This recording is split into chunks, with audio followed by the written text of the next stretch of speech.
وَلَقَدْ يَسَّرْنَا الْقُرْآنَ لِلذِّكْرِ فَهَلْ مِن مُّدَّكِرٍ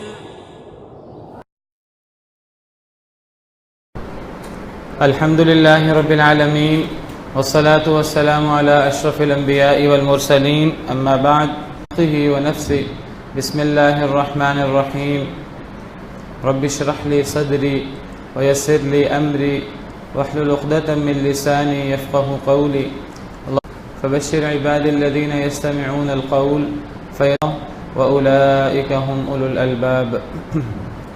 تیسرے پارے کے شروع میں پہلی آیت کریمہ میں اللہ رب العالمین نے فرمایا ہے تلک الرسول فضلنا بعضهم على بعض، ان رسولوں کو ہم نے بعض کو بعض پر فضیلت دی۔ تو اس سے پتہ لگتا ہے کہ اللہ رب العالمین نے دنیا کے اندر درجات کا ایک سلسلہ بنایا ہے۔ ہر چیز میں درجات ہیں، مخلوقات کے درجات ہیں، کسی مخلوق کو اللہ نے دوسری مخلوق سے افضل کر دیا، کسی مخلوق کو اللہ نے اشرف المخلوقات بنا دیا۔ پھر انسانوں میں بھی درجات ہیں، کوئی برے ہیں کوئی نیک ہیں، برے لوگوں کو بھی درجات ہیں، نیک لوگوں کے بھی درجات ہیں، نیکی کے بھی درجات ہیں، برائیوں کے بھی درجات ہیں۔ درجات منہ ومغفرۃ ورحمہ۔ تو جس طرح باقی سب چیزوں کے درجات ہیں، جنت کے بھی درجات ہیں، جہنم کے بھی درجات ہیں، اسی طرح رسولوں کے بھی اللہ نے درجات بنائے ہیں۔ اللہ نے رسولوں میں سے بعض کو بعض پر فضیلت دی ہے۔ اس فضیلت کی صورتیں کیا ہیں؟ اللہ فرماتے ہیں کہ بعض ایسے رسول ہیں جن سے اللہ نے کلام کیا، یہ ایک ایسی فضیلت ہے، ایک ایسا درجہ ہے جو بڑا عظیم درجہ ہے، جو حضرت سیدنا موسیٰ کلیم اللہ جن سے اللہ نے کلام کیا، اور نبی کریم صلی اللہ علیہ وسلم نے اللہ نے معراج کے موقع پر کلام فرمایا، یہ ایک ایسی فضیلت ہے جو دیگر انبیاء کو نصیب نہیں ہوئی۔ بعض علماء کرام کے مطابق نبی سیدنا آدم علیہ السلام سے بھی اللہ نے کلام فرمایا۔ یہ 3 انبیاء ہیں جن سے اللہ نے کلام فرمایا ہے۔ یہ ایک فضیلت ہے جو جن سے اللہ نے کلام فرمایا تو ان کا ایک خاص مقام ہے۔ وَرَفَعَ بَعْضَهُمْ درجات، بعض نبیوں رسولوں کو اللہ نے بعض خاص قسم کے درجات اور فضائل دیے جو دیگر انبیاء کرام علیہم السلام کو نہیں دیے۔ وَآتَيْنَا عِيسَى ابْنَ مَرْيَمَ الْبَيِّنَاتِ، عیسیٰ بن مریم کو ہم نے روشن نشانیاں دی۔ جو اللہ نے سیدنا عیسیٰ بن مریم کو نشانیاں دیں، ویسی روشن نشانیاں دیگر بعض انبیاء کو نہیں ملی۔ مردوں کو اللہ کے حکم سے زندہ کرنا، مٹی کا پتلا بنانا، اس پتلے کے اندر پھونک مارنا اور وہ پتلا اللہ کے حکم سے زندہ ہو جائے۔ اسی طرح مادرزاد اندھے کو اور کوڑی کے مریض کو، برس کے مریض کو اللہ کے حکم سے ہاتھ پھیر کر ٹھیک کر دینا، یہ بتا دینا لوگوں نے گھر میں کیا ذخیرہ کیا ہوا ہے، کیا لوگ گھر میں انہوں نے ذخیرہ کیا ہے اور کیا گھر میں کھاتے ہیں۔ تو یہ باتیں سیدنا عیسیٰ علیہ السلام کے معجزات تھے، اور اللہ نے سیدنا عیسیٰ علیہ السلام کی روح القدس کے ذریعے مدد کی، ان کو سولی سے بچا لیا۔ تو بعض رسولوں کو اللہ نے بعض پر فضیلت دی ہے۔ لیکن یہاں ایک اصول یاد رکھیے کہ اللہ فرماتے ہیں کہ ان رسولوں کو ہم نے فضیلت دی ہے، بعض کو بعض پر۔ اللہ رب العالمین کون ہیں؟ وہ خالق ہیں، مالک ہیں، رازق ہیں۔ جس طرح وہ تمام مخلوقات کے ہمارے خالق ہیں، اسی طرح وہ رسولوں کے اور انبیاء کے بھی خالق ہیں۔ رسول اور انبیاء ان کا جتنا بھی مقام ہو، انسانوں میں ان کا افضل ترین مقام ہے، وہ انسانوں میں سب سے افضل ہیں۔ ان میں نبی کریم صلی اللہ علیہ وسلم سب سے افضل ہیں۔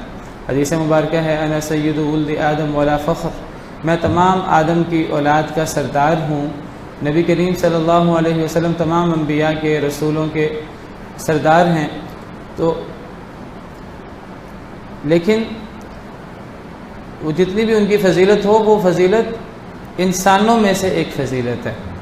اس فضیلت کا مطلب یہ نہیں ہے کہ ان میں کوئی اللہ کی کوئی صفت آ گئی ہے، وہ انسان ہی ہیں، لیکن انسانوں میں سے وہ افضل ترین انسان ہیں، اور ان میں سے بھی اللہ نے بعض کو بعض پر فضیلت دی ہے۔ اور یہ فضیلت دینے والا اور یہ بیان کرنے والا کون ہے؟ جو ان رسولوں کا بھی رب ہے۔ اللہ رب العالمین فرماتے ہیں ہم نے بعض کو بعض پر فضیلت دی ہے۔ خالق اپنی مخلوق کے بارے میں خواہ وہ سب سے افضل ہی کیوں نہ ہوں، سب سے زیادہ علم والے ہی کیوں نہ ہوں، سب سے زیادہ متقی ہی کیوں نہ ہوں، خالق تو دلوں کے بھید جانتا ہے، خالق ہر چیز جانتا ہے اللہ رب العالمین۔ تو اللہ کو پتہ ہے کہ کون سا رسول زیادہ افضل ہے۔ اللہ نے امتیوں کو یہ اجازت نہیں دی کہ امتی رسولوں کے مابین فرق کریں اور امتی کہیں کہ ہمارے رسول افضل ہیں، دوسرا امتی کہ ہمارے رسول افضل ہیں۔ جب ایک امتی اپنے رسول کی فضیلت بیان کرے گا، پہلی بات یہ ہے کہ امتیوں کو علم نہیں ہے، جس کا جس سے تعلق ہوتا ہے وہ اس کو فضیلت والا کہنا شروع کر دیتا ہے۔ اصل علم تو اللہ رب العالمین کو ہے۔ اللہ رب العالمین کو بہتر پتہ ہے کہ کون زیادہ فضیلت والا ہے، کس کا مقام زیادہ ہے۔ امتی یہ فرق نہیں کر سکتے۔ دوسری بات، جب امتی اپنے نبی کی کسی نبی کی فضیلت بیان کرے گا تو وہ اس انداز سے بیان کرے گا، احتیاط نہیں ہوتی تو دوسرے نبی کی، دوسرے رسول کی تنقیص ہو جاتی ہے۔ تو کسی نبی کی فضیلت بیان کرنے کا مطلب یہ نہیں ہے کہ دوسرے نبی کی تنقیص کی جائے۔ اللہ کو اپنے انبیاء کرام، اپنے رسولوں کی تنقیص بھی منظور نہیں ہے۔ تو اللہ فرماتے ہیں ہم نے رسولوں پر فضیلت دی ہے۔ وَلَقَدْ فَضَّلْنَا بَعْضَ النَّبِيِّينَ عَلَى بَعْضٍ، سورہ بنی اسرائیل میں اللہ فرماتے ہیں ہم نے بعض رسولوں کو بعض پر، بعض نبیوں کو بعض پر فضیلت دی ہے۔ وَآتَيْنَا دَاوُودَ زَبُورًا، اس فضیلت کی ایک مثال بیان کر دی کہ ہم نے داؤد علیہ السلام کو زبور عطا کی۔ یہ ایک فضیلت کی بات ہے، یہ ایک مقام ہے جو دیگر انبیاء کے بالمقابل انہیں حاصل ہوا اور انہیں اللہ نے زبور جیسی عظیم کتاب عطا فرمائی۔ لیکن امتیوں کو اس کی اجازت نہیں ہے۔ قرآن کریم میں ہمیں سکھایا گیا لا نفرق بین احد من رسولی، امتیوں کا کیا ایمان ہونا چاہیے، امتیوں کا کیا کردار ہونا چاہیے۔ امتیوں کو یہ کہنا چاہیے لا نفرق بین احد من رسولی، ہم اللہ کے رسولوں میں فرق نہیں کرتے۔ کس بارے میں فرق نہیں کرتے؟ ہم فضیلت بیان کرنے میں ایک کی فضیلت اتنی بیان کریں کہ دوسرے کی تنقیص ہو جائے، یا ہم اس طرح فرق کریں رسولوں میں، ہم کہ فلاں افضل ہے، فلاں ہمارا رسول ہے، ہم نے تو فلاں پر ایمان لانا ہے، فلاں پر ایمان نہیں لانا۔ ہم ایمان کے معاملے میں ہم امتی رسولوں کے بارے میں فرق نہیں کر سکتے، اور اس کی وجہ بھی سمجھ آتی ہے کہ امتی وہ ناقص ہیں، وہ کم تر ہیں، کم علم ہیں۔ ایک کم علم اپنے بڑے کے بارے میں کیسے فیصلہ کر سکتا ہے کہ ہمارے بڑوں میں سے کون افضل ہے؟ میں اس کی مثال اکثر دیا کرتا ہوں کہ آپ ایک یونیورسٹی میں پڑھ رہے ہیں، ایک کالج میں پڑھ رہے ہیں، ایک انسٹیٹیوٹ میں، دینی ادارے میں پڑھ رہے ہیں، تو کچھ اسٹوڈنٹس کے اساتذہ، استاد فرق ہیں، کچھ کے کوئی اور ہیں، کچھ کے کوئی اور ہیں۔ تو ایک انسٹیٹیوٹ کے، ایک یونیورسٹی کے اسٹوڈنٹس آپس میں اختلاف شروع کر دیتے ہیں اور وہ کہتے ہیں، کچھ اسٹوڈنٹس کہتے ہیں ہمارے استاد زیادہ بہتر ہیں، دوسرے کے ہمارے استاد زیادہ بہتر ہیں، تیسرے کے ہمارے استاد کے پاس علم زیادہ ہے۔ ایک ہی چیز پڑھ رہے ہیں سب لوگ جو ہیں وہ قرآن کریم پڑھ رہے ہیں کئی اساتذہ سے۔ تو کچھ اسٹوڈنٹ کے ہمارا استاد وہ زیادہ عالم ہے، دوسرا کہ ہمارا استاد زیادہ عالم ہے، تیسرا کہ ہمارا استاد زیادہ عالم ہے۔ اسی طرح اور مثالیں لے لیں۔ اسٹوڈنٹس کے پاس کیا حق ہے، ان کے پاس کیا علم ہے کہ وہ اساتذہ کے علم کا مقابلہ کریں آپس میں؟ اسٹوڈنٹس کے پاس کوئی حق نہیں ہونا چاہیے۔ ہاں، ان اساتذہ سے زیادہ علم کسی کے پاس ہو، 3 اساتذہ ہیں، وہ تینوں اساتذہ ان سب کے ایک استاد ہیں، ان تینوں نے ان سے پڑھا ہے۔ استاد اپنے شاگردوں کے بارے میں، وہ شاگرد کتنے ہی بلند مقام پہ کیوں نہ پہنچ جائیں، ان 3 شاگردوں کا استاد بتا سکتا ہے کہ کس کا علم کم ہے، کس کا علم زیادہ ہے۔ استاد تو یہ فیصلہ کر سکتا ہے، بڑا تو یہ فیصلہ کر سکتا ہے۔ اب اسٹوڈنٹس جن کے پاس علم ہی نہیں ہے، وہ کسی کے اخلاق سے متاثر ہوگے، کسی کے طریقہ تعلیم سے متاثر ہوگے، کسی کی کسی چیز سے متاثر ہوگے، کسی کی بات زیادہ سمجھ میں آ گئی تو وہ کہنے لگے کہ جی ہمارا استاد دوسرے استاد سے زیادہ افضل ہے۔ آپ کے پاس تو علم ہی نہیں ہے، آپ اپنے اساتذہ کا علم کیسے تول سکتے ہیں؟ اس کو اس طرح سمجھیے کہ انبیاء کرام علیہم السلام میں کون زیادہ فضیلت والا ہے، کون زیادہ علم والا ہے، کون زیادہ مقام والا ہے، امتی کیسے فیصلہ کریں؟ امتی تو فیصلہ نہیں کر سکتے۔ اللہ رب العالمین جو خالق کائنات ہیں، رسول جتنے بھی افسر ہوں اللہ کے تو بندے ہیں، اللہ کے عاجز بندے ہیں، اللہ نے ان کو یہ مقام دیا ہے۔ اللہ رب العالمین فرماتے ہیں کہ رسولوں میں سے ہم نے بعض کو بعض پر فضیلت دی ہے۔ تو یہ ایک اصول ہے کہ ہر چیز میں درجات ہیں، تو رسولوں میں بھی درجات ہیں۔ میں نے بعض درجات کی صورتیں بیان کی۔ ہمارے پیارے نبی صلی اللہ علیہ وسلم سب سے افضل ہیں، حدیث مبارکہ میں آتا ہے، ہم اپنی طرف سے نہیں کہہ سکتے، حدیث مبارکہ میں ہمیں نبی کریم صلی اللہ علیہ وسلم نے فرما دیا انا سید ولد آدم ولا فخر۔ اور فضیلت کی کچھ چیزیں وہ ہیں جو اس آیت کریمہ میں آپ کے سامنے ہیں کہ اللہ نے بعض سے کلام کیا، بعض کو اللہ نے ایسے بڑے بڑے عظیم معجزات دیے کہ جن سے ان کی فضیلت ظاہر ہوئی، بعض کے اللہ نے روح القدس کے ذریعے مدد کی، سیدنا داؤد علیہ السلام کو اللہ نے زبور دی۔ تو یہ کچھ صورتیں ہیں فضیلت کی، لیکن امت کا یہ کام نہیں ہے امت اس طرح کر کے فضیلت کرے کہ ایک کی فضیلت ہو دوسرے کی تنقیص ہو، یہ امت کا کام نہیں ہے۔ ایک دفعہ کیا ہوا کہ ایک مسلمان اس کا اور ایک یہودی کا نبی کریم صلی اللہ علیہ وسلم کے دور میں اختلاف ہو گیا۔ یہودی کہنے لگا حضرت موسیٰ سب سے افضل ہیں، مسلمان کہنے لگا کہ نبی کریم صلی اللہ علیہ وسلم سب سے افضل ہیں۔ چونکہ اب مسلمانوں کا غلبہ تھا، مدینہ منورہ میں ان کی ریاست قائم ہو چکی تھی، اب مسلمان جو ہے وہ اس کے پاس احساس تفاخر تھا، اس نے یہودی کو تھپڑ مار دیا، کہنے لگا کہ تم کیسے اپنے نبی کو میرے نبی سے افضل قرار دیتے ہو؟ تو یہ معاملہ نبی کریم صلی اللہ علیہ وسلم کی خدمت میں آ گیا، تو آپ نے منع کر دیا، آپ نے مسلمان کو منع کر دیا، آپ نے فرمایا کہ تم مجھے موسیٰ علیہ السلام پر فضیلت نہ دو۔ پھر آپ نے حضرت موسیٰ علیہ السلام کی فضیلت بیان کی۔ ایک وقت ہوگا کہ جب اللہ سب لوگوں کو زندہ کریں گے، ان کی قبروں سے اٹھائیں گے، سب زندہ ہوں گے، سب سے پہلے آپ نے فرمایا کہ میں ہوش میں آؤں گا، لیکن آپ فرماتے ہیں کہ میں دیکھوں گا کہ موسیٰ علیہ السلام اللہ کے عرش کا پاوا پکڑے ہوں گے، مجھے پتہ نہیں کہ وہ مجھ سے پہلے ہوش میں آ گئے ہیں یا وہ بے ہوش نہیں ہوئے۔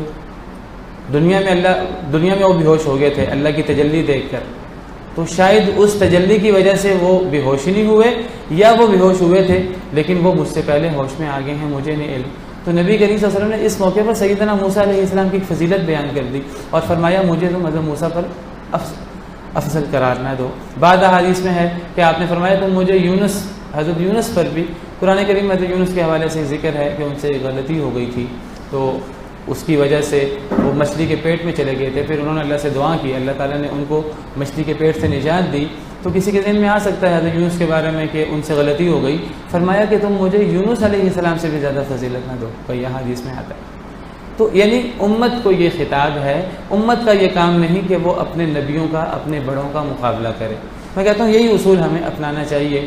ہمارے ہاں مسلکی اختلافات ہیں، کوئی اپنے آپ کو حنفی، کوئی مالکی، کوئی شافعی، کوئی حنبلی، کوئی کسی امام کو اہمیت دیتا ہے، کوئی امام سفیان ثوری کو، کوئی سفیان بن عیینہ کو، کوئی حسن بصری کو، کوئی امام ابن تیمیہ کو۔ میں کہتا ہوں یہ سارے جو ہیں یہ ستاروں کی مانند ہیں، ہمارے لیے سارے ہمارے لیے قابل عزت ہیں۔ ہم کون ہیں کم علم کہ ہم مقابلہ کریں کہ نہیں جی امام ابو حنیفہ رحمہ اللہ زیادہ علم والے تھے، کوئی کہ نہیں جی زیادہ علم والے زیادہ افضل امام مالک تھے، کوئی کہ نہیں جی زیادہ افضل امام شافعی تھے۔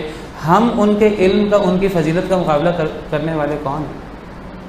ہمارے پاس تو علم ہی نہیں ہے، ہم تو اتنے ناقص ہیں، ہم کیسے ان کے بارے میں مقابلہ کریں؟ جی میں نے تو صرف اس کی بات ماننی ہے، وہ زیادہ فضیلت والا ہے، وہ زیادہ علم والا ہے۔ دوسرا کہ نہیں جی میں نے تو صرف اس کی بات ماننی، میرا تو صرف اس سے تعلق ہے۔ بھائی باقیوں کی بات کیوں نہیں ماننی؟ کیا اس کے پاس علم نہیں تھا؟ کچھ لوگ ہمارے ہاں کیا کہتے ہیں، وہ کہتے ہیں جی سب افضل تھے، ہم سب کو مانتے ہیں، لیکن یہ بات صرف زبان کی حد تک ہوتی ہے، عمل کی حد تک نہیں ہوتی۔ بھئی اگر سب کو مانتے ہیں تو سب کی مانیں، اگر سب کی بات صحیح ہے اور سب افضل ہیں تو آپ ان سب میں سے کسی ایک کی تقلید کیوں کرتے ہیں پھر خاص طور پر؟ بھئی جس کی بات کتاب و سنت کے مطابق نظر آئے اس کو مان لیں، سب کو مانیں اور سب کو برابر کی فضیلت دیں، سب کو مقام دیں۔ ہاں جس کی بات کی تائید قرآن کریم سے ہو جائے، حدیث مبارکہ سے ہو جائے، اگر آپ کے پاس یہ صلاحیت ہے کہ آپ کتاب و سنت کو سمجھ سکتے ہیں تو آپ دیکھیں کہ کس کی بات کتاب و سنت سے سے تائید ہو رہی ہے اس کی بات لے لیں. اگر آپ نے اس کی بات کو لے لیا, دوسرے کی بات کو چھوڑ دیا, تو آپ نے کسی کی توہین نہیں کی, آپ نے کسی کی تذلیل نہیں کی, آپ نے تو کتاب و سنت کو فوقیت دی ہے جو ہر لحاظ سے فوق ہیں, ان کی ہر لحاظ سے فوقیت ہے. تمام ائمہ کرام نے فرمایا ہے کہ اگر میری بات قرآن سے ٹکرا جائے, میری بات حدیث مبارکہ سے ٹکرا جائے, تو میری بات چھوڑ دو اور قرآن کریم کی بات مان لو. بعض ائمہ نے فرمایا کہ میری بات دیوار پہ مار دو, کسی نے کہا کہ حدیث کو لے لو, میری بات چھوڑ دو. امام نووی رحمہ اللہ صحیح مسلم کی شرح کی, بہت بڑے امام تھے, چھوٹی عمر میں فوت ہو گئے, بہت زیادہ کتابیں لکھی. وہ شافعی کہلاتے ہیں, شافعی علماء میں سے. کئی معاملات میں ان کی فقہ پر بھی کتابیں ہیں, حدیث کی شرح پر بھی کتابیں ہیں. تو کئی معاملات میں کئی موقعوں پر انہوں نے امام شافعی رحمہ اللہ سے اختلاف کیا, اور اختلاف کرنے کے بعد وہ لکھتے ہیں, کہتے ہیں میں سب سے بڑا شافعی ہوں. اختلاف کرنے کے بعد لکھتے ہیں, کہتے ہیں میں سب سے بڑا شافعی ہوں, میں امام شافعی کو کے علم کا بھی قدردان ہوں, ان کی باتیں بھی مانتا ہوں, اور جہاں ان کی بات قرآن یا حدیث سے ٹکرا جاتی ہے تو میں ان کی بات کو چھوڑ کر قرآن یا حدیث کو لے لیتا ہوں, اور میں اس بارے میں بھی امام شافعی کی رائے پر عمل کرتا ہوں. وہ فرماتے ہیں اگر میری بات قرآن سے ٹکرا جائے, حدیث سے ٹکرا جائے, میری بات کو چھوڑ دو. وہ کہتے تھے میں تو مکمل شافعی ہوں, باقی جو اپنے آپ کو شافعی کہلاتے ہیں وہ مکمل شافعی نہیں ہیں. آپ کا شاید کوئی سوال تھا. جی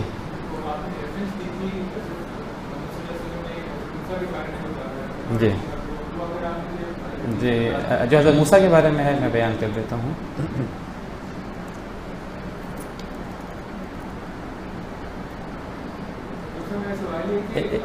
ایک سوال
جی, یہ حدیث مبارکہ ہے, صحیح بخاری کی حدیث ہے.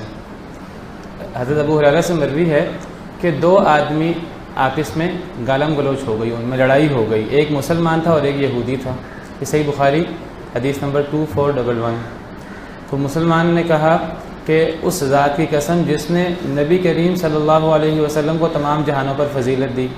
یہودی کہنے لگا اس ذات کی قسم جس نے موسیٰ علیہ السلام کو تمام جہانوں پر فضیلت دی. تو مسلمان نے اپنا ہاتھ اٹھا کر یہودی کو تھپڑ مار دیا. غلبہ مسلمانوں کا تھا. یہودی نبی کریم صلی اللہ علیہ وسلم کی خدمت میں چلا گیا اور سارا واقعہ بتایا. تو نبی صلی اللہ علیہ وسلم نے مسلمان کو بلایا اور آپ نے پورا معاملہ پوچھا. اس نے خبر دی تو نبی صلی اللہ علیہ وسلم نے فرمایا لا تخیرونی علی موسیٰ, تم مجھے موسیٰ علیہ السلام سے فضیلت نہ دو. فإن الناس یصعقون یوم القیامہ, قیامت کے دن سب لوگ بے ہوش ہو جائیں گے. فأصعق معهم, میں بھی بے ہوش ہو جاؤں گا. فأكون أول من يفيق, سب سے پہلے میں ہوش میں آؤں گا. فإذا موسیٰ باطش جانب العرش, تو اچانک میں دیکھوں گا موسیٰ علیہ السلام عرش کو پکڑے ہوئے ہیں. فلا ادری اکان فی من صعق فافاق قبلی, مجھے نہیں معلوم کہ وہ بھی بے ہوش ہوئے تھے پھر وہ مجھ سے پہلے ہوش میں آ گئے. او کان ممن استثنى اللہ, یا بے ہوش نہیں ہوئے. یہ حدیث مبارکہ صحیح بخاری کی حدیث ہے. صحیح ہے. جی دوسری بات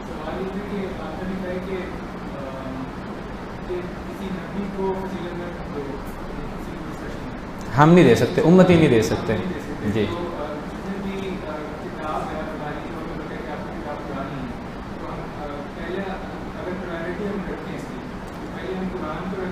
دیکھیے, ایک ہے فضیلت اور ایک ہے کہ قرآن مہیمن ہے پچھلی کتابوں پر. ویسا ہوتا ہے نا قرآن کریم سب سے افضل کتاب ہے، یہ احادیث مبارکہ میں بھی آتا ہے. جس طرح نبی کریم صلی اللہ علیہ وسلم سب سے افضل ہیں، قرآن کریم بھی سب سے افضل کتاب ہے، اور ویسے قرآن کریم مہیمن ہے. اور دیکھیے اللہ کے احکامات میں ہم یہ کہیں اللہ کا فلاں حکم زیادہ بہتر ہے، فلاں حکم کم بہتر ہے، اس انداز سے بات کرنے کی بجائے اگر ہم کہیں گے اللہ کا یہ مثلا قرآن کریم کے آیات میں ہم آپس میں شروع کر دیں قرآن کی فلاں صورت سے افضل ہے. ایک تو ہم کہیں کہ قرآن کی ایک فلاں صورت افضل ہے، ایک عمومی بات کریں الگ بات ہے. ایک ہم کہیں قرآن کی فلاں صورت سے افضل ہے. جب ہم مقابلہ کرتے ہیں تو دوسری صورت کی تھوڑی سی توہین ہوتی ہے. تو ہاں بات ہو رہی تھی کہ قرآن کریم کی، تو میں کہہ رہا تھا کہ اللہ کے احکامات میں بھی ہمیں مقابلہ نہیں کرنا چاہیے، لیکن یہ بالکل ایسا ہو سکتا ہے کہ کوئی حکم اللہ کا منسوخ ہو جائے، کوئی حکم اللہ کا ناسخ ہو. قرآن کریم کے آیات میں سے ہی کچھ آیات منسوخ ہیں، کچھ آیات ناسخ ہیں. شراب کا حکم کئی دفعہ اترا. اب قرآن کریم کی ایک آیت ہے جس میں اللہ نے فرمایا کہ آپ سے لوگ شراب اور جوا کے بارے میں پوچھتے ہیں، شراب میں نقصان بھی ہیں اور فائدے بھی ہیں. اب یہ بھی قرآن کی آیت ہے، اور قرآن کی دوسری آیت بھی ہے جس میں اللہ نے فرمایا کہ اللہ نے جو ہے وہ شراب کو مکمل طور پہ حرام کر دیا ہے. ایک آیت قرآن کی یہ بھی ہے کہ نماز کے قریب شراب نہ پیو، اس سے پتہ لگتا ہے کہ انسان نماز کے علاوہ پی سکتا ہے. دوسری آیت کہتی ہے کہ شراب مکمل طور پہ حرام ہے. تو فضیلت ہم کسی آیت کو دوسری پر نہ دیں، لیکن کسی آیت کا ناسخ ہونا، کسی کا منسوخ ہونا، تو یہ فضیلت کی بات نہیں ہے. اللہ نے اب پچھلا حکم منسوخ کر دیا، اب اگلا حکم. قرآن کریم مہیمن ہے پچھلی کتابوں پر، پچھلی کتابوں کا ناسخ ہے، تو ہم یہ بات بالکل کہہ سکتے ہیں. جی اس کے بعد تیسرے پارے میں آیت الکرسی ہے. تیسرے پارے کے شروع میں آیت الکرسی، اس کو کرسی والی آیت کہتے ہیں. اس میں کرسی کا ذکر ہے. اللہ رب العالمین کی کرسی ہے ساتوں آسمانوں کے اوپر، اور یہ اتنی عظیم کرسی ہے کہ اس کرسی نے جو ہے وہ ساتوں آسمانوں کو وسعت میں لیا ہوا ہے، گھیرے ہوئے ہے.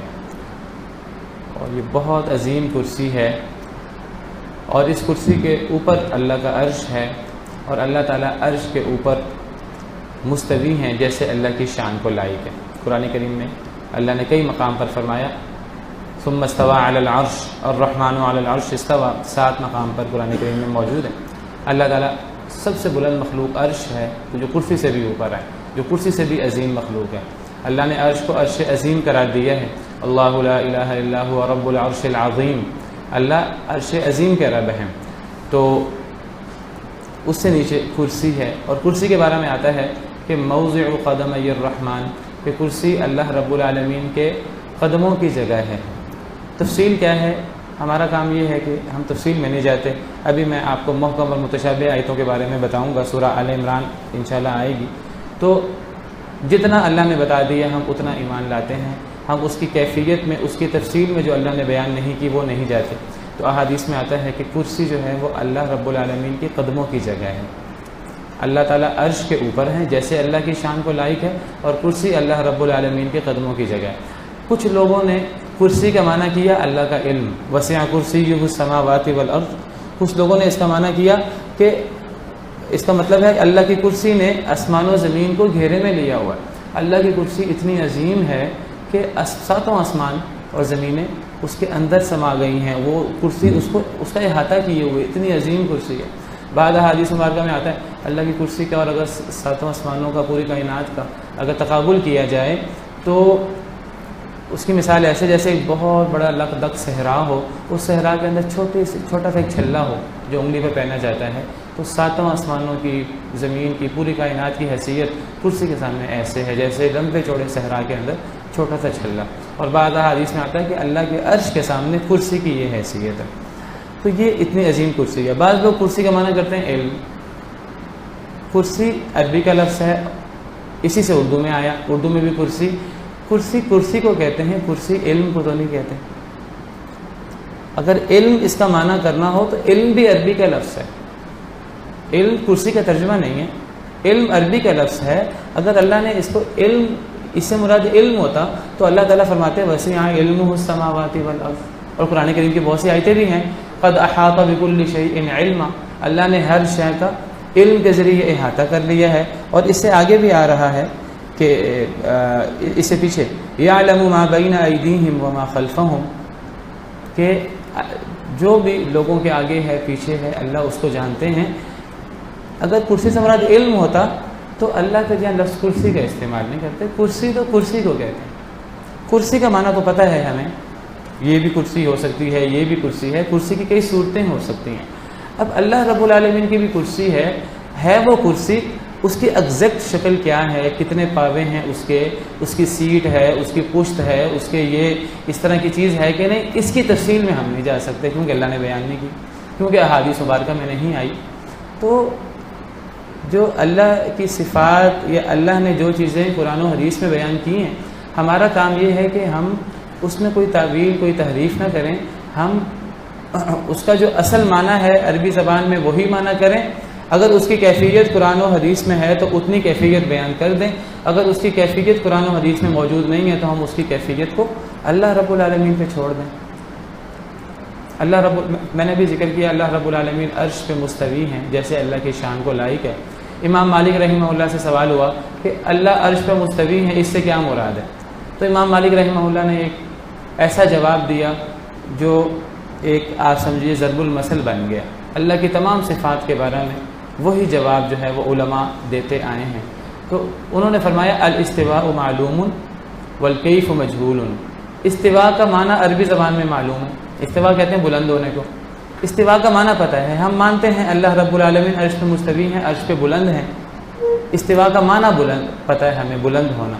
والکیف مجہول، کیفیت مجہول ہے، ہمیں یہ نہیں پتا اللہ عرش پہ کیسے بلند ہیں، اللہ عرش پر بیٹھے ہیں، کھڑے ہیں، کس طرح ہیں، ہم اس کیفیت میں نہیں جا سکتے کیونکہ اللہ نے بیان نہیں کی۔ والکیف مجہول، کیفیت مجہول ہے، جب مجہول ہم اللہ پہ چھوڑ دیتے ہیں۔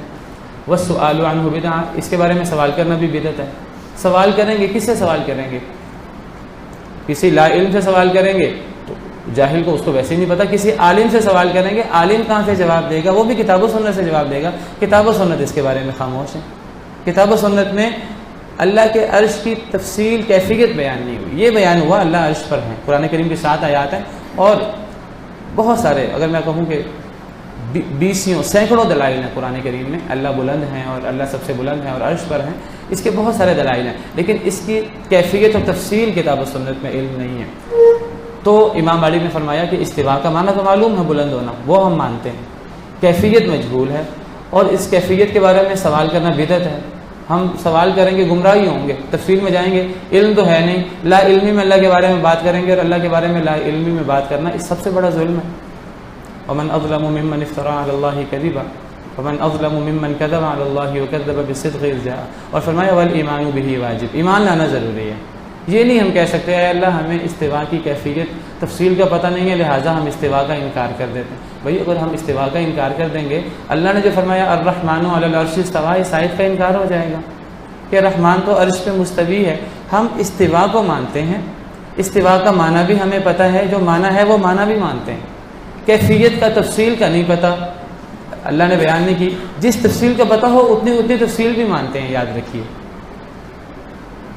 اللہ رب العالمین کے مبارک ہاتھ ہیں، قرآن کریم میں آتا ہے بل یداہ مبسوطتان، اللہ فرماتے ہیں اللہ رب العالمین کے ہاتھ پھیلے ہوئے ہیں۔ یہودی بدبختوں نے کہا اللہ کے ہاتھ بند ہیں، اللہ جو ہے وہ لوگوں سے مانگتے ہیں۔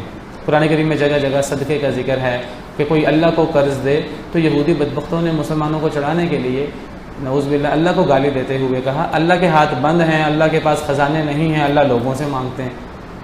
تو اللہ نے فرمایا وقالت الیہود ید اللہ مغلولہ، یہودیوں نے کہا اللہ کے ہاتھ بند ہیں، بل یداہ مبسوطتان، اللہ کے ہاتھوں پھیلے ہوئے ہیں، ینفق کیف یشاء، جیسے وہ چاہتا ہے خرچ کرتا ہے۔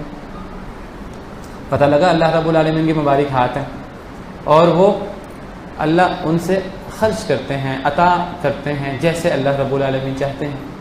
اب ید کا معنی کچھ لوگ کر دیتے ہیں اس سے مراد قوت ہے، قدرت ہے۔ بھئی ید ٹھیک ہے، انسان ہاتھوں سے قوت کا کام لیتا ہے، لیکن ید کا لفظی معنی، ید کا معنی قوت نہیں ہوتا، ید کا معنی تو ہاتھ ہوتا ہے۔ آپ کہیں کہ اس سے یہ پتہ لگا اللہ رب العالمین طاقتور ہیں، قوت والے ہیں، ٹھیک ہے، لیکن اللہ کے لیے ید تو ثابت کریں، ید کا کوئی نہ کوئی معنی ہے۔ لیکن اب ید اللہ رب العالمین کے ہاتھ کتنے ہیں، کس طرح کا ہے؟ مخلوق کی طرح کا ہے، اور اگر مخلوق کی طرح کا ہے تو کس مخلوق کی طرح کا ہے؟ انسان کی طرح کا ہے کہ دیگر مخلوقات کی طرح کا ہے؟ اللہ نے جتنی تفصیل بیان کی ہے اتنی ہم مانتے ہیں۔ حدیث میں قرآن کریم سے پتہ لگتا ہے، احادیث سے پتہ لگتا ہے 2 ہاتھ ہیں اللہ رب العالمین کے، بلکہ جو آیت بل یداہ یہ تثنیہ ہے، پتہ لگا کہ اللہ کے 2 ہاتھ ہیں۔ جو تفصیل ہے اتنا ہم مانیں گے، اور یہ بھی احادیث مبارکہ میں ہے دونوں ہاتھ دائیں ہیں، ہم یہ بھی مانتے ہیں دونوں ہاتھ دائیں ہیں اللہ کے۔ ہاتھوں میں انگلیاں ہوتی ہیں، قرآن و سنت سے اللہ کی انگلیاں بھی ثابت ہیں۔ حدیث مبارکہ میں آتا ہے کہ لوگوں کے دل اللہ رب العالمین کی مبارک انگلیوں کے درمیان ہے، اللہ جیسے چاہتے ہیں الٹتے پلٹتے رہتے ہیں، حدیث مبارکہ کا مفہوم ہے۔ تو جتنی تفصیل ہے اتنی تفصیل ہم بیان کر سکتے ہیں، ڈسکس کر سکتے ہیں، اور جتنی جو تفصیل نہیں ہے اس کی کیفیت میں تفصیل میں جانا جائز نہیں ہے۔ اگر جائیں گے تو گمراہ ہوں گے، گمراہی کے علاوہ کچھ ہاتھ نہیں آئے گا۔ لیکن یہ مطلب بھی نہیں ہے کہ ہم معنی ہی چینج کر دیں، ہم کہ ید کا معنی قوت ہے۔ بھئی اگر ید کا معنی قوت ہے، اللہ یہاں لفظ قوت استعمال کرتے ہیں، اللہ لفظ ید نہ استعمال کرتے ہیں۔ ید کا معنی تو ہاتھ ہے عربی زبان میں۔ اب وہ ہاتھ کیسا ہے؟ لیس کمثلہ شیء، اللہ جیسی کوئی شے نہیں ہے، وہو السمیع البصیر، اللہ سننے والے دیکھنے والے۔ تو یہی معاملہ ہم کرسی میں کریں گے۔ کرسی کے بارے میں یہ کہنا اس سے مراد اللہ کا علم ہے یا کوئی اور معنی کرنا، یہ صحیح نہیں ہے۔ صحابہ کرام سے، نبی کریم صلی اللہ علیہ وسلم سے، صحابہ کرام سے، سلف صالحین سے یہ ثابت نہیں ہے۔ سلف صالحین سے یہی ثابت ہے کہ اللہ کی کرسی ہے، اور کرسی وہ اس کی تفصیلات اور کیفیات مزید کیا ہیں وہ ہم نہیں جانتے۔ کرسی کا معنی کرسی ہے یہ ہمیں پتہ ہے، ہم کرسی کو مانتے ہیں، اس میں کوئی تعویل نہیں کرتے۔ تو یہ آیت الکرسی ہے، یہ قرآن کریم کی سب سے عظیم صورت ہے۔ حدیث مبارکہ میں آتا ہے کہ نبی کریم صلی اللہ علیہ وسلم نے ایک دفعہ سوال کیا صحابہ کرام میں سے ان صحابی سے جو سب سے بڑے قرآن کے عالم تھے، جن کا لقب اقرأ الصحابہ مشہور تھا۔ کیا نام ہے ان صحابی کا؟ جن کو اقرأ الصحابہ، صحابہ کرام کے سب سے بڑے قاری کہا جاتا ہے۔ پرانے زمانے میں قاری صرف پڑھنے والے کو، تجوید سے پڑھنے والے کو نہیں کہتے تھے، جو قرآن کو تجوید سے پڑھتا بھی تھا اور قرآن کا عالم اور سب سے بڑا مفسر بھی ہوتا تھا اس کو قاری کہتے تھے۔ تو جی نہیں،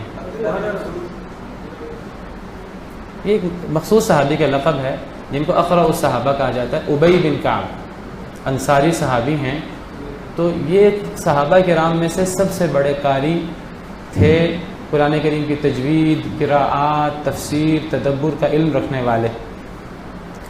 تو ایک دفعہ نبی صلی اللہ علیہ وسلم نے ان سے پوچھا، صحیح حدیث ہے، کہ اے ابی کیا تمہیں معلوم ہے کہ قرآن کی سب سے افضل، سب سے عظیم آیت کون سی ہے؟ تو سیدنا ابی بن کعب کہنے لگے اے اللہ کے نبی صلی اللہ علیہ وسلم، آپ سے اللہ اور اللہ کے رسول سے بڑھ کر کون جانے گا؟ اللہ اس کے رسول بہتر جانتے ہیں۔ آپ نے فرمایا نہیں، میں تم سے پوچھنا چاہتا ہوں، تم بتاؤ تمہارے نزدیک قرآن کریم کی سب سے عظیم آیت کون سی ہے؟ سیدنا ابی بن کعب نے کہا کہ اگر آپ مجھ سے پوچھتے ہیں تو پھر میں سمجھتا ہوں کہ میرے نزدیک آیت الکرسی جو ہے یہ سب سے عظیم آیت ہے قرآن کریم کی۔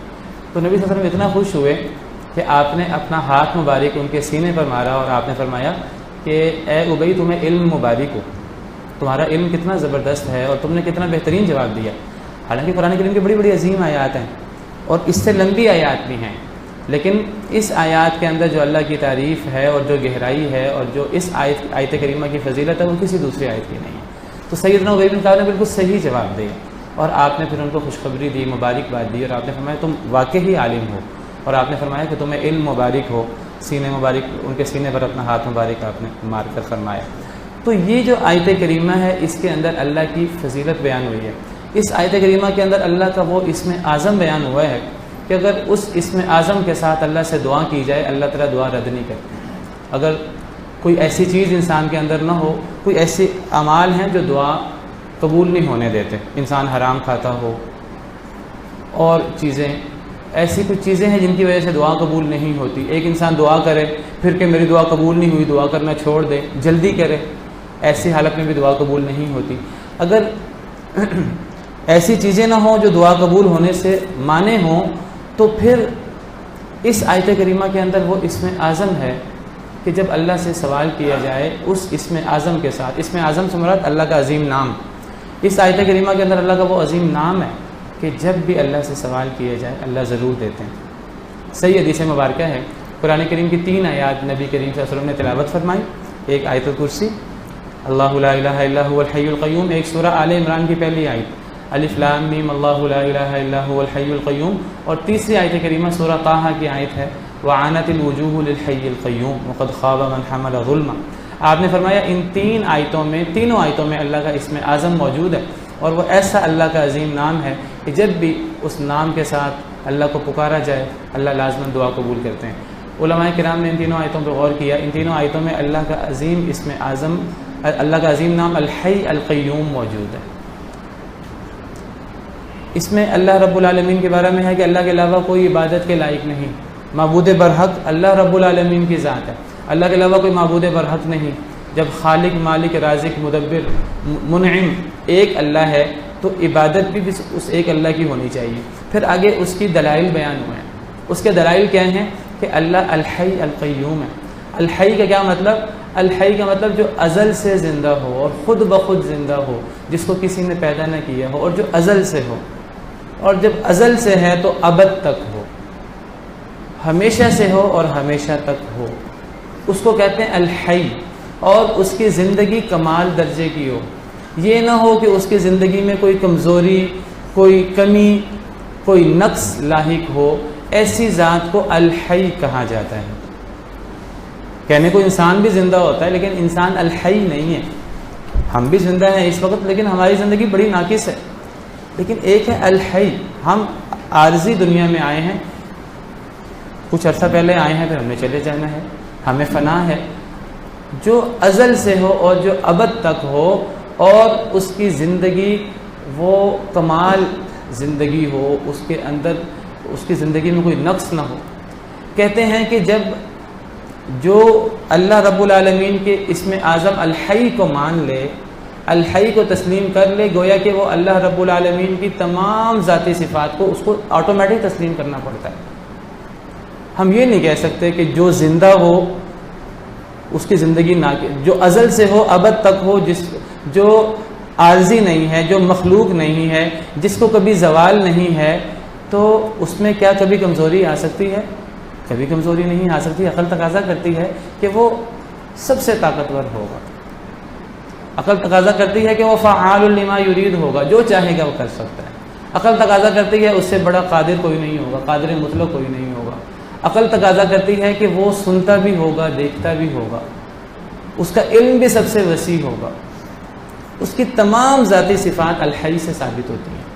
دوسری عظیم نام ہے القیوم، قائم رہنے والا بھی اور دوسروں کو قائم رکھنے والا بھی۔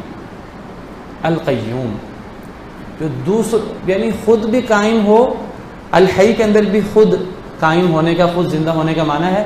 القیوم میں خود قائم ہونے کے ساتھ ساتھ دوسروں کو قائم رکھنا۔ دنیا کی جتنی مخلوقات ہیں وہ اللہ کی بدولت تو ہیں، اللہ نہ ہو تو کچھ بھی نہیں، اللہ ہے تو سب کچھ ہے، تو اللہ سے ہی ہر چیز ہے، اللہ ہی ہر چیز کے مالک ہیں، ہر چیز اللہ کی ہے، اللہ ہی ہر چیز کے وارث ہیں، اور ہر چیز اللہ کے ساتھ قائم ہے۔ یہ زمین و آسمان اور ہر مخلوق، اگر اللہ نے ان سب چیزوں کو پیدا کر کے چھوڑ نہیں دیا، اللہ ہر آن ہر لمحہ ہر چیز کو پیدا بھی کیا ہے، قائم بھی رکھے ہوئے ہیں۔ اگر اللہ رب العالمین ہمیں پیدا کر کے چھوڑ دیتے، ہم ایک لمحہ بھی زندہ نہ رہ پاتے۔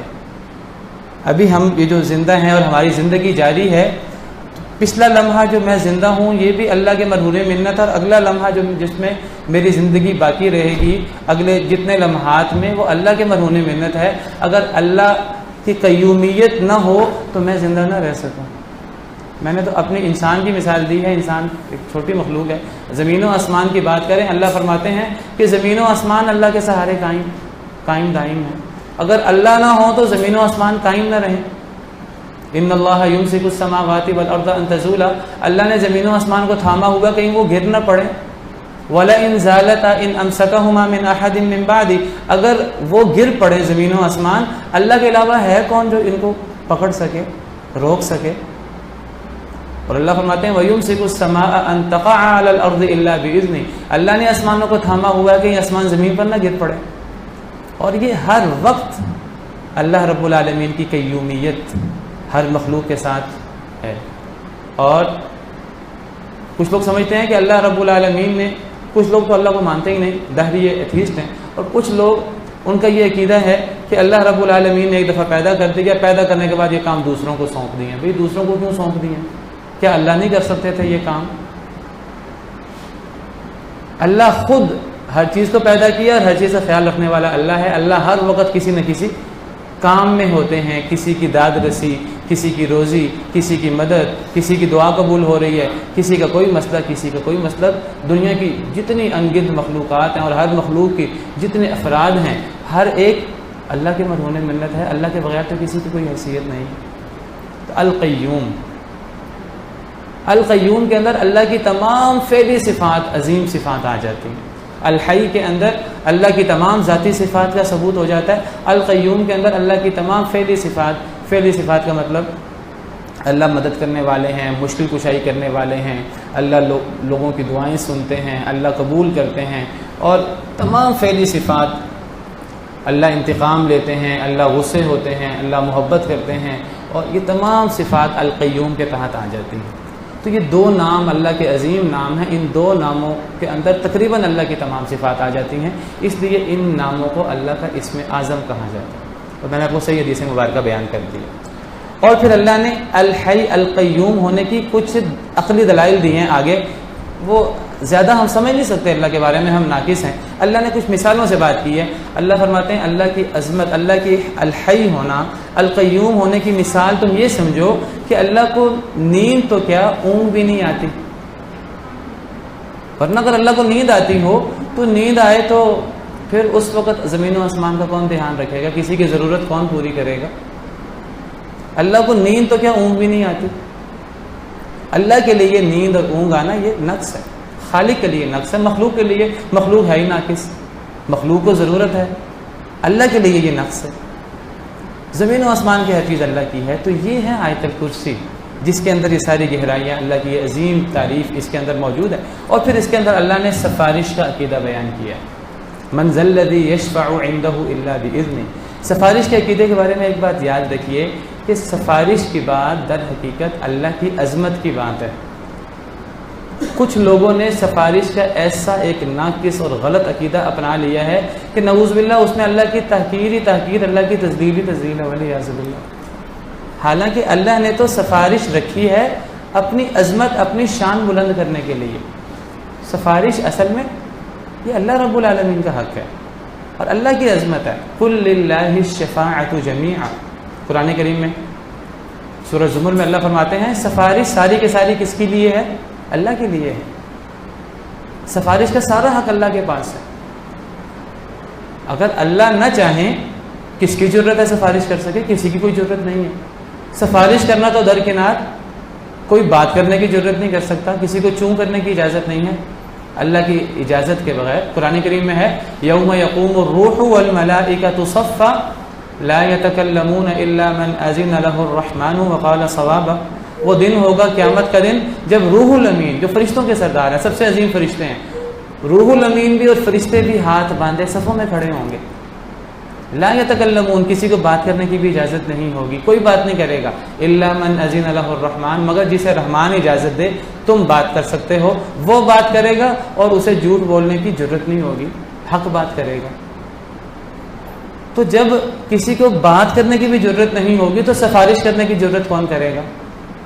کچھ لوگوں نے سفارش برحق کا یاد رکھی، قیامت کے دن سفارش ہوگی، اللہ کے علاوہ مخلوقات بھی سفارش کریں گی، فرشتے سفارش کریں گے، قرآن کریم سے پتہ لگتا ہے، نبی سفارش کریں گے، سید الانبیاء والمرسلین بھی سفارش کریں گے، شہید بھی سفارش کریں گے، نیک لوگ مومن بھی سفارش کریں گے۔ سفارش برحق ہے، لیکن ایسی سفارش جس میں اللہ کی کوئی تذلیل نہ ہو، جس سے اللہ کی عظمت ہی بیان ہو، وہ سفارش۔ کچھ لوگوں نے سفارش کا ایسا عقیدہ اپنا لیا ہے جس میں اللہ کی تذلیل ہے۔ مشرکین مکہ کا سفارش کا عقیدہ، مشرکین مکہ کیا کرتے تھے؟ نیک لوگوں کے جو فوت ہو چکے تھے ان کے انہوں نے بت بنا لیے تھے، وہ کہتے تھے اللہ ہماری نہیں سنتے، اللہ ان کے واسطے سے ہماری سنتے ہیں۔ وہ ان کو نظر و نیاز دیتے تھے ان کے نام کے لیے ذبح کرتے تھے، ان کے نام کی سبیل اور نیاز نکالتے تھے، ان کے نام کچھ کھیتیوں اور کچھ جانوروں کو ان کے نام وقف کر دیتے تھے، قرآن کریم میں ساری تفصیل موجود ہے، ان کے نام کی قسمیں اٹھاتے تھے، کیا کہتے تھے؟ کہتے تھے ہم ان کی اس لیے عبادت کرتے ہیں، ہم اس لیے ان کی مجاورت کرتے ہیں، ہم اس لیے یہاں بیٹھے رہتے ہیں کہ یہ اللہ کے ہاں ہماری سفارش کریں گے۔ اللہ نے قرآن کریم میں مشرکین کا عقیدہ ذکر کیا ہے، سورہ یونس میں اللہ فرماتے ہیں، سورہ یونس آیت نمبر 18، اللہ فرماتے ہیں مشرکین کے بارے میں وَيَعْبُدُونَ مِن دُونِ اللَّهِ مَا لَا يَضُرُّهُمْ وَلَا يَنفَعُهُمْ، کہ مشرکین اللہ کے علاوہ ان کی عبادت کرتے ہیں جو نہ انہیں نقصان دے سکتے ہیں نہ انہیں نفع دے سکتے ہیں۔ وہ جو بزرگ فوت ہو چکے ہیں ان کے بت بنا لیں گے یا ان کی قبروں پہ چلے جائیں گے، کیا وہ فوت شدہ بزرگ انہیں نہ نقصان دے سکتے ہیں نہ نفع دے سکتے ہیں؟ وہ کس بنا پر ان کو نفع نقصان کا مالک سمجھتے ہیں، کس بنا پر ان کی عبادت کرتے ہیں؟ اللہ فرماتے ہیں وَيَقُولُونَ هَؤُلَاءِ شُفَعَاؤُنَا عِندَ اللَّهِ، وہ دلیل یہ پیش کرتے تھے مشرکین کہ ہم اس لیے ان کی عبادت کرتے ہیں، اس لیے مجاورت کرتے ہیں، اس لیے یہاں اعتکاف کر کے بیٹھ جاتے ہیں، اس لیے نظر و نیاز دیتے ہیں کہ یہ اللہ کے ہاں ہمارے سفارشی ہوں گے۔ کیا مطلب؟ یہ جو سفارش کا عقیدہ ہے یہ مشرکین کا عقیدہ ہے، یہ شرکیہ عقیدہ ہے، اور اگر غور کریں تو یہ اس میں اللہ کی توہین ہے۔ یہ عقیدہ کیا ہے سفارش کا؟ یہ عقیدہ سفارش کا یہ ہے کہ اللہ ہم سے ناراض ہوتے ہیں، ہوتے رہیں، ہمیں اللہ کو منانے کی ضرورت نہیں ہے، ہم نے کچھ بزرگ اپنا لیے ہیں، ان بزرگوں کو ہم خوش کرتے رہیں گے، ان کو نظر و نیاز دیتے رہیں گے، ان کی قبروں پر ان کے بت بنا کے بیٹھے رہیں گے، تو بس یہ بزرگ جانے، اللہ جانے، ہمیں اللہ کو راضی کرنے کی کیا ضرورت ہے، یہ بزرگ اللہ کو خود ہی منا لیں گے۔ اللہ کیا ان بزرگوں کی کبھی ٹال سکتے ہیں؟ اللہ ان بزرگوں کی ٹالیں گے نہیں، ان بزرگوں نے سفارش کرنی ہے اور سارے ہی ان کے مرید جنت میں۔ یہ کچھ مشرکین مکہ کا عقیدہ تھا، اور آپ اگر غور کریں ہم میں سے بہت سارے لوگوں کا یہ عقیدہ ہے، اور یہ بالکل غلط عقیدہ ہے سفارش کا۔ سفارش ایسا نہیں ہے کہ اللہ کے ہاں کوئی کسی کی سفارش کر دے اور اللہ رب العالمین کو سفارش ماننی پڑے۔ بھئی اللہ پر کس کا زور چلتا ہے؟ کوئی کتنا ہی عظیم کیوں نہ ہو جائے، بھئی جتنا بھی عظیم ہوگا مخلوق میں عظیم ہوگا نا، اللہ کے سامنے تو عظیم نہیں ہوگا۔ اللہ کے ہاں اللہ نے کچھ لوگوں کو مقام دیا ہے، فضیلت دی ہے، اس فضیلت کا مطلب یہ نہیں کہ ان کا حکم اللہ پہ چلتا ہے یا ان کا زور اللہ پہ چلتا ہے، یہ تو اللہ کی توہین ہے۔ اللہ پر کسی کا زور نہیں چلتا، اللہ کا زور سب پہ چلتا ہے۔ یہ عقیدہ ہمارا ہونا چاہیے۔ تو اب سفارش کا عقیدہ پھر کیا ہوا؟ سفارش کا عقیدہ یہ ہے کہ اللہ کے حکم سے سفارش ہوگی، اللہ کی اجازت سے سفارش ہوگی۔ اللہ نے اصل میں قیامت کے دن کچھ لوگوں کو، اللہ نے قیامت کے دن جنت جہنم کچھ لوگوں کو دینی ہوگی، اس کے علاوہ اللہ کچھ لوگوں کو نوازنا چاہیں گے، کچھ لوگوں کو وہاں پوری دنیا ہوگی، تمام رؤوس الخلائق کے سامنے اللہ نے کچھ لوگوں کو بلند کرنا ہوگا، اپنے کچھ نیک بندوں کو اللہ نے عزت و مقام دینا ہوگا۔ تو اللہ کیا کریں گے؟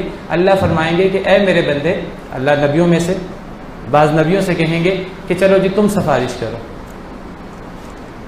تم سفارش کرو۔ صرف اللہ ان کو ہی صرف سفارش کی اجازت نہیں دیں گے، اللہ ساتھ نومینیٹ بھی کر دیں گے کہ تم ان کے بارے میں سفارش کر سکتے ہو۔ دو شرطیں ہیں سفارش کی۔ من ذا الذی یشفع عنده الا باذنہ، کون ہے جو سفارش کر سکے اللہ کے نزدیک مگر اللہ کی اجازت سے؟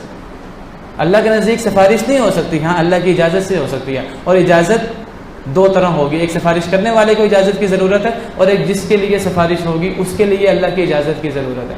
یہ نہیں کہ اللہ تعالیٰ نبیوں میں سے نبیوں کو اجازت دیں گے ہاں جی تم سفارش کرو، جس کے لیے چاہو سفارش کرو میں مانوں گا، نہیں۔ اگر اللہ اس طرح اجازت دے دے، حضرت ابراہیم اپنے باپ کے بارے میں سفارش کر لیں، ان کے باپ کے بارے میں حضرت ابراہیم کو سفارش کی اجازت نہیں ہوگی۔ نبی کریم صلی اللہ علیہ وسلم اپنے چچا ابو لہب کے بارے میں سفارش کر لیں، یا تو جو کافر ہے اس کو کس کی سفارش سے کیا فائدہ دینا ہے؟ تو سفارش ہوگی، اللہ کا اجازت ہوگی، اور جس کے لیے اللہ کی اجازت ہوگی اس کے لیے سفارش ہوگی، ورنہ سفارش کا کوئی تصور نہیں ہے۔ یہ مطلب ہے قل للہ الشفاعۃ جمیعا، سفارش کا حق سارا کا سارا اللہ کے پاس ہے۔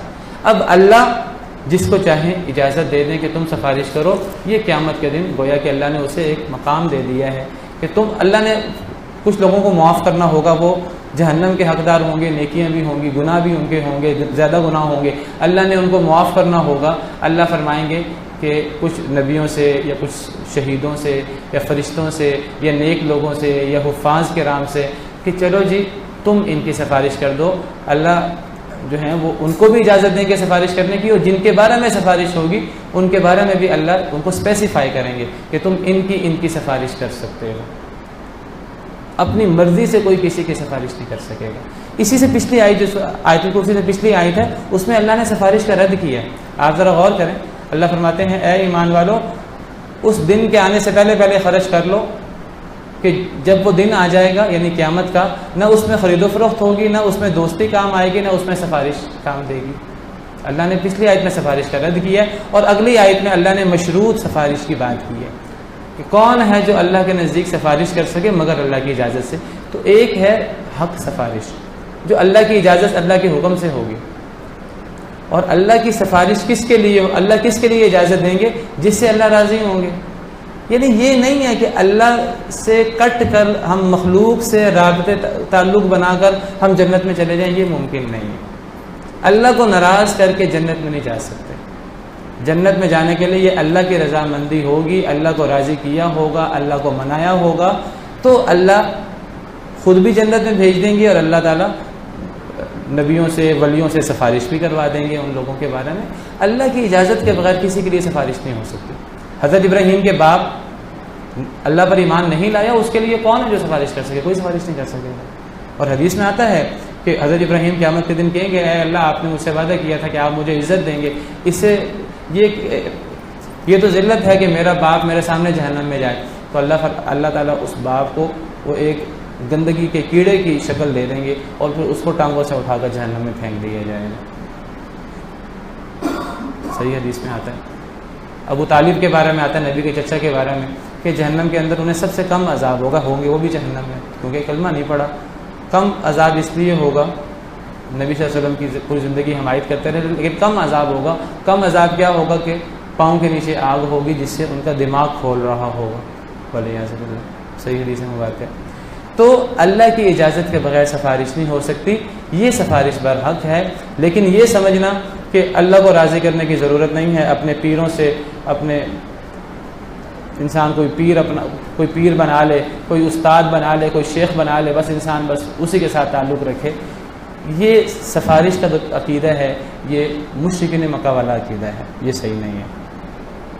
اس کے بعد اللہ رب العالمین نے فرمایا لا اکراہ فی الدین، دین میں کوئی جبر نہیں ہے.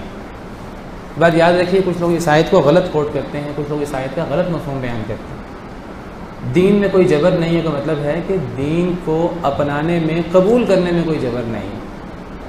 کچھ لوگ ان سے کہا جائے کہ جی آپ مسلمان ہیں، اب آپ کو نماز پڑھنی ہے، جو بھی بالغ ہو جائے اس کو نماز پڑھنی ہے، روزے رکھنے ہیں، اور اگر کوئی نماز نہ پڑھے تو اس کا بڑا ڈانٹ کر، سزا دے کر، اس کو سختی سے نماز کا حکم دے گا.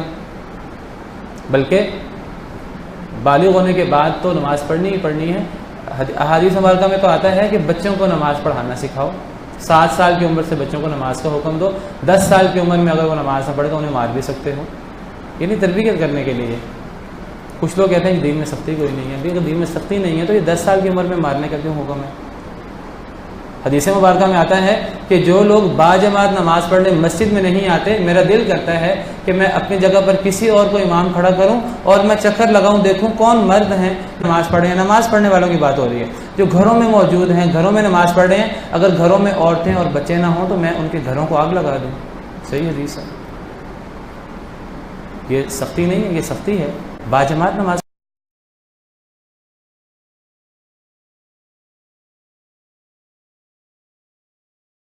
اس کے لیے سزا ہو، اس کے لیے طریقہ کار ہو.